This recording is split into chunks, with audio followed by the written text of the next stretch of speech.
Coming up, from August's meeting of Ipswich City Council, flood buybacks and the latest on repairs to council-owned property, planning scheme review receives 500 plus submissions, and more on the Galvanized Festival, which starts at the end of this month.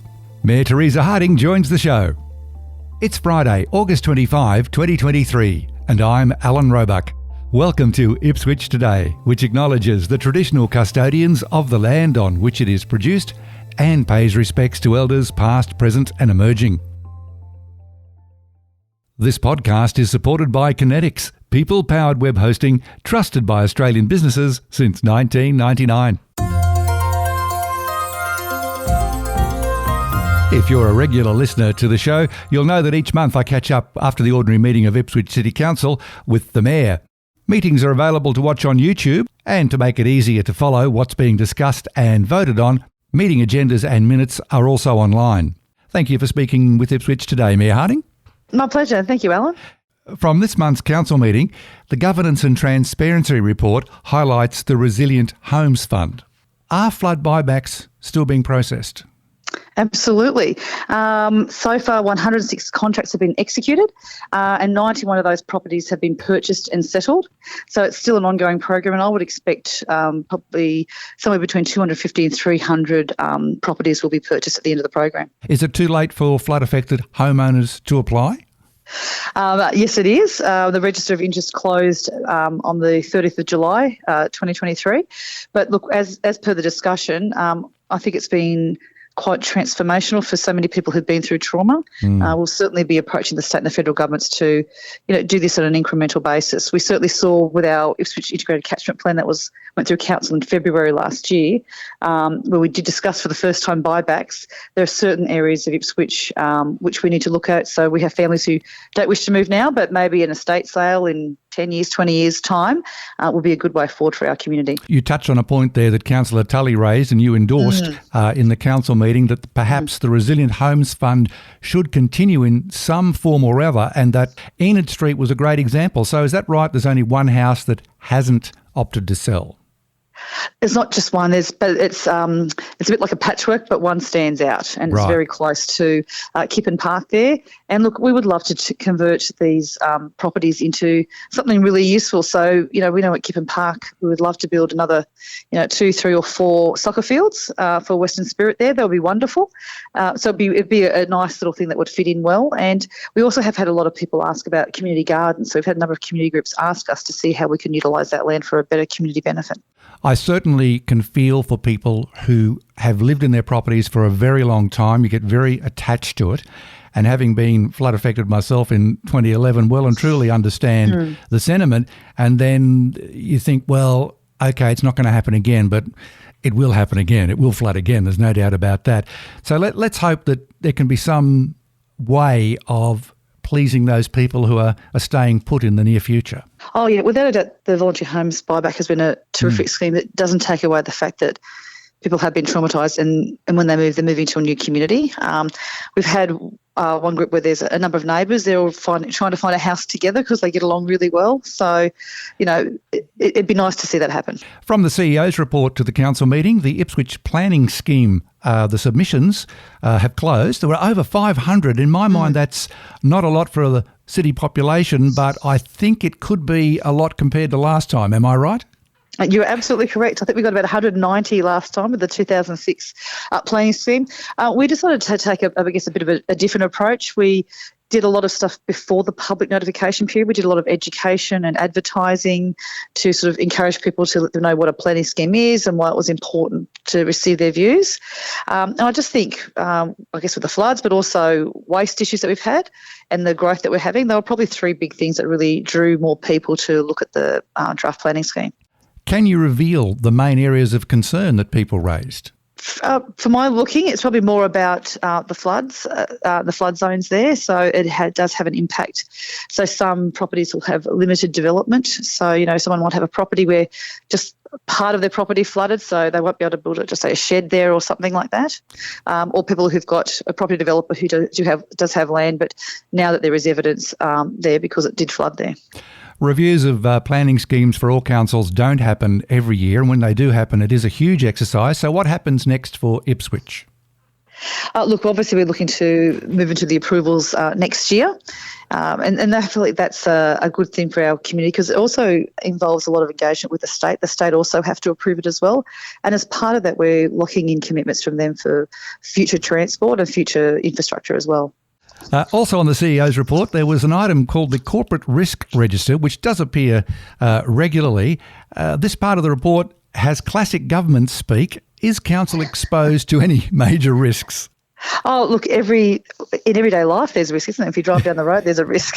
So what's really important is that that's identified and that we have risk mitigation procedures in there. So obviously one of our projects is implementation of a new enterprise resource programming system. So we keep a very close eye on that. And it's certainly yesterday was the Audit and Risk Management Committee. So they also keep a very close eye on anything that has a higher risk as well. What is the iVolve project and why was that highlighted? So iVolve is that ERP system. So it's the new payroll finance system, as well as which will go across 5 different departments. So it's our big enterprise resource planning system that we're using. So it's very important to make sure that has been scoped out well. There's been a lot of effort putting into what we need, but also making sure that we don't customise things so it's so expensive to upgrade in future.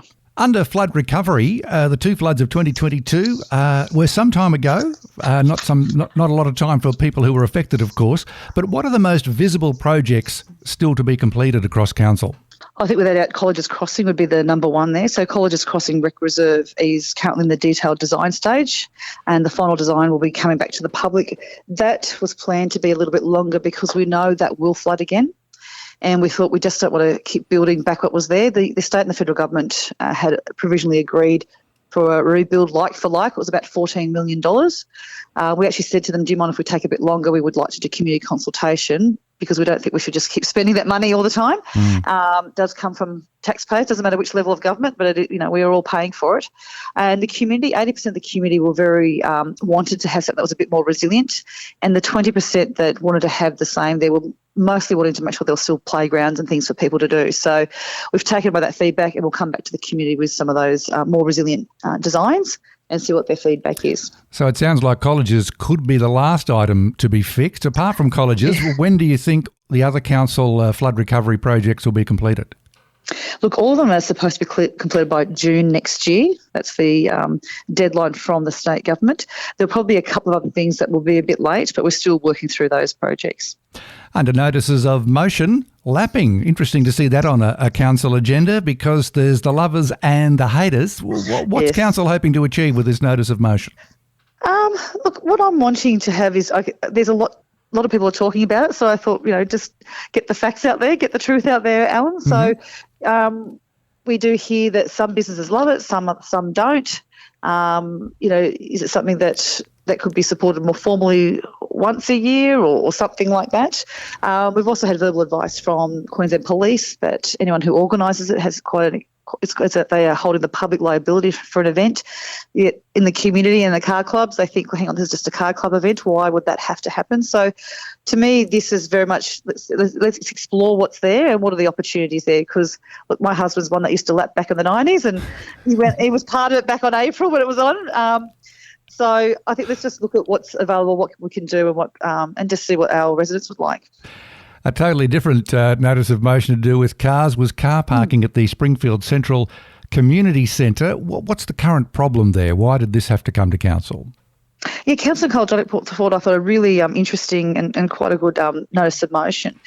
So outside the Springfield Central Community Centre, they're supposed to have 16 car parks for people who visit there, from mums and bubs to, people who are more vulnerable and things like that. So what we're finding is that most of the people that are parking there all day.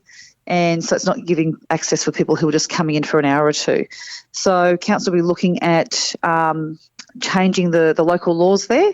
So that will come back to council for our decision as well. So as soon as you put restrictions there, you know that there will also be parking fines if people stay over, Alan. So I think it will come back to us and we'll see what the community have to say about it. And I know how much councillors love giving out parking fines. Not. Correct, but we do have to somehow balance the needs of the community. So we'll be interested to see what the proposed solution is. Let's finish up with the Galvanized Festival coming up for the third year with an incredible amount of events. This has grown substantially since its first incarnation. It has. It's been really wonderful because most of the 50 events are, community groups here in Ipswich, and community businesses, or local businesses. So it's really great to see that it's getting bigger and bigger. It's across 11 days. It starts next Thursday, the 31st of August to the 10th of September. So I'm just wondering, are you going to be coming back to the bikes and the barbecues and the beards comp? Well, I keep getting lots of encouragement to nominate for the, beards, bikes and barbecues. Have I got that the right way around? Yeah. It should be a lot of fun on Father's Day. I'm hedging my bets, but you just never know. What will be the highlights for you? Oh, I think the first weekend there's a beautiful prohibition party full of glitz and glamour at the Workshops Railway Museum. So, having this kind of event, with the steam trains there. Mm. But also we have a really impressive workmanship display on the inaugural Sky Iron Festival of Blacksmithing. So it's quite spectacular. But look, there's ways for you to learn to craft your own leather wallet. I'm going on historic tours. We've got the Spinners and Weavers, the Historic Society, the Genealogical Society, quilting. There's just so many activities, as well as we're having a seminar with part of our history is our Indigenous history as well. So, we've got a really good action-packed 50 events. And the event Culture on Country at Hardings Paddock looks like a great day out. It is, and I've actually had a Cup Murray there before when we sort of launched it, and it's just fantastic. It's a really lovely community feel. Mayor Teresa Harding will leave it there. Thanks so much for speaking with Ipswich Today. Thanks, Alan, and thanks to listeners.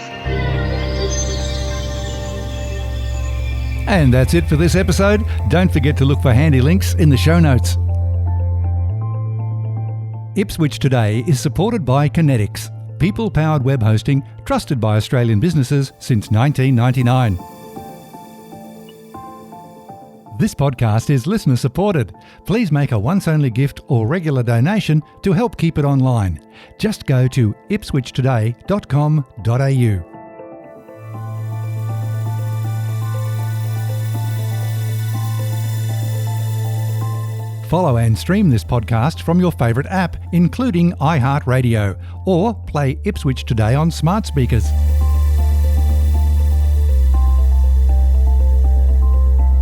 Music is supplied by Purple Planet Music. This is Alan Roebuck. Thank you for listening.